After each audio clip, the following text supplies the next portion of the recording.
लाख लोक दरवर्षी नीट देतात, त्यामध्ये केवळ 5% लोकांना एमबीबीएस मिळते, त्याच्यात 2.5% लोकांना गव्हर्नमेंट मेडिकल कॉलेज मिळतं. आणि तुम्ही स्वतःला हे भाग्यवान समजायचे, त्या तुम्ही 2.5% मध्ये आहात आणि तुम्हाला एवढं मोठं कॉलेजमध्ये ऍडमिशन मिळालं, त्याबद्दल तुमच्या देखील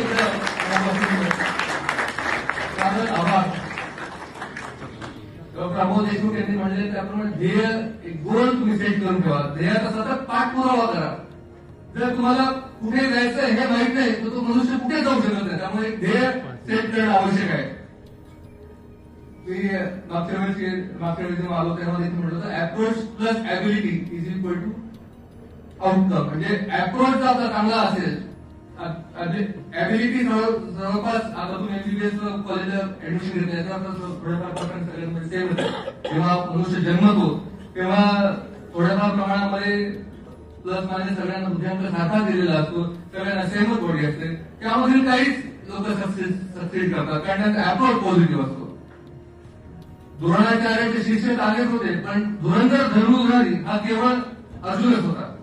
केळुस्कर गुरुजी यांचे विद्यार्थी अनेकच असतील, पण बाबासाहेबांसारखा महान नेता हा केवळ बाबासाहेबच करू शकते. आचरेकर स्वामी अनेक लोकांना क्रिकेट शिकवलं असेल, पण सचिन तेंडुलकर सारखा महान क्रिकेटर हा सचिनच बनू शकतात. म्हणजे आपला स्वतःचा जर अप्रोच चांगला असेल तर आपण कुठली मदत काढण्याला आपल्याला कोणीही रोखू शकत नाही. मेहनतीला पर्याय नाही.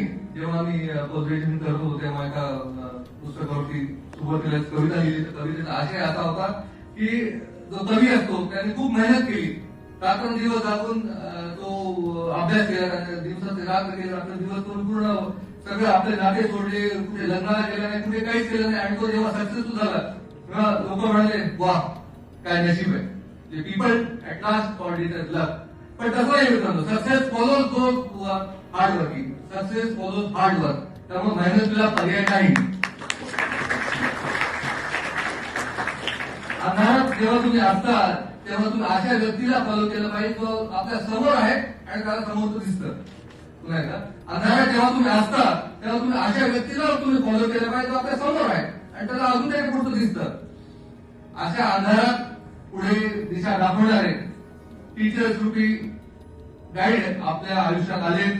गव्हर्नमेंट मेडिकल कॉलेज छत्रपती संभाजीनगरची टीचर्स म्हणजे पूर्ण भारतामध्ये सगळ्यात चुनचुन के असं म्हणतात ना, जसं चांगले टीचर्स तुम्हाला लाभले ते तुम्ही स्वतःला भाग्य म्हणा. डीन पासून ते सगळे टीचर्स पण सगळे हे असे हिरे आहेत, हे हिऱ्यांची साथ मला लाभली, ते तर संधीचं सोनं तुम्ही करून घ्या. त्यामुळे अशा अंधारात जेव्हा आपण दाखवतो तेव्हा तुम्ही अशा लोकांचं तुम्ही हेल्प घेतली पाहिजे, अशा लोकांना तुम्ही फॉलो केलं पाहिजे. शेवटी जाताना